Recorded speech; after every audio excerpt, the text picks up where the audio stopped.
Hey everyone, hope you're doing well. Thanks for tuning in to another Rings Go Global YouTube video update. For those of you in Northwest Arkansas, hope you enjoyed the beautiful snow we got recently. Hope you had some amazing snowball fights with your kids, dads, and dominated them as I did. Don't worry, no Adah was hurt in the filming of this. It's under 2 months away from us departing and setting off for that beautiful, amazing continent right there, Africa. Can't wait to go. And did you know that Africa is actually ginormous? You can fit 3 United States in Africa. You can fit the US, all of Europe, Japan, China, and India inside of Africa.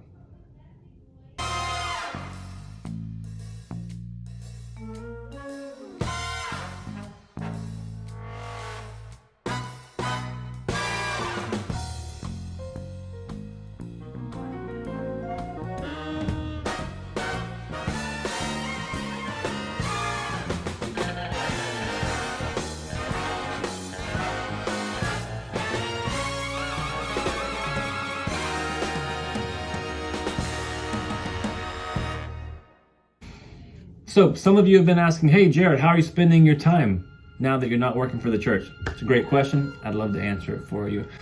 Most importantly, I'm spending time with my family, investing in my kids and my wife. For anybody that's worked in a ministry role, you know that your schedules can be quite crazy, hectic, chaotic.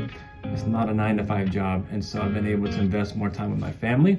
I've been able to help Sarah around the house, help her with kids as she's homeschooling Adah, which is no easy feat. To all you moms out there, oh my goodness, how do you do it? How do you homeschool with other little kids running around? Even with 2 of us, it's quite a challenge, but it's been a privilege to be able to help her out and see more of what she handles and manages and how she leads. It's amazing. Moms are rock stars. I've always said it. Now I know it even more. Also, I got to take a trip to Puerto Rico last week with my beautiful daughter, Adah, and go and visit some of our church partners that we've had for years and now are supporting us in our new ministry transition. Got to really invest in those relationships, take the person that's taking over my role, Nick Cognac, to go and to meet them as well and to help just transition that ministry, help transition those relationships in a healthy way.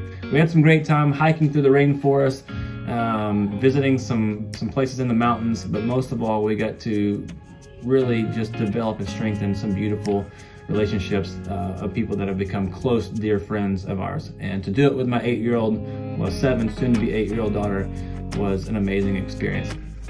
I've been studying Swahili, officially started my Swahili lessons, which is proving to be a blast. My teacher, Hamdi from Mombasa, Kenya, is phenomenal, and I'm excited to continue growing in my language skills, and Sarah and the kids very soon as well, so that we can communicate better once we're there and hit the ground running.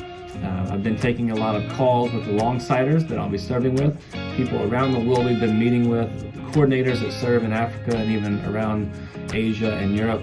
And I can't tell you how humbling it is to be reminded on these calls how we get to be part of such a global movement for change.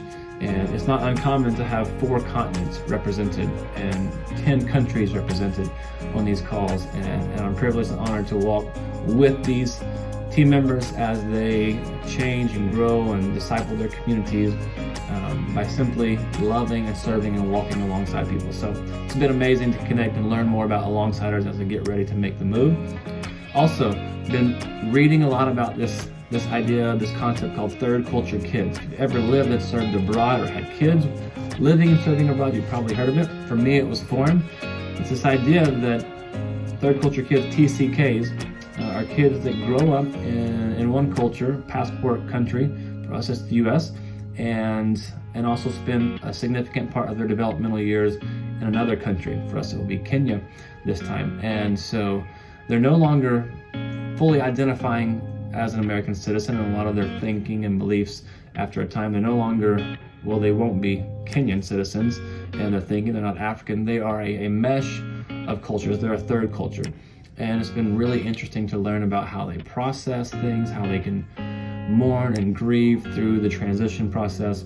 And our heart is really to steward our kids well during this time.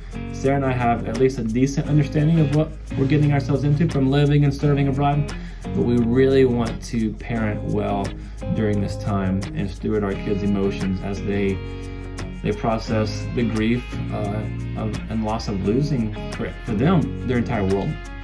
And so we're learning a lot, and we're asking good questions. We're having good conversations.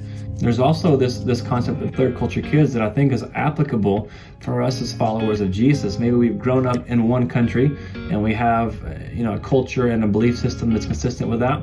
But also we're citizens of the kingdom of heaven. And as such, we're called to a higher standard of living, of values, of principles. And so our heart may not be fully here, and this is me speaking personally, but we're not in heaven yet, obviously. And so in essence, we may not fully ever feel like we belong. And that is a big thing for third culture kids, is their identity. They don't know where to fit in. They don't feel like they're understood. And I think as Christians, it's okay to not feel understood, because as Christians, we shouldn't fit the status quo. Things should be countercultural. It should be subversive to the ways of the world.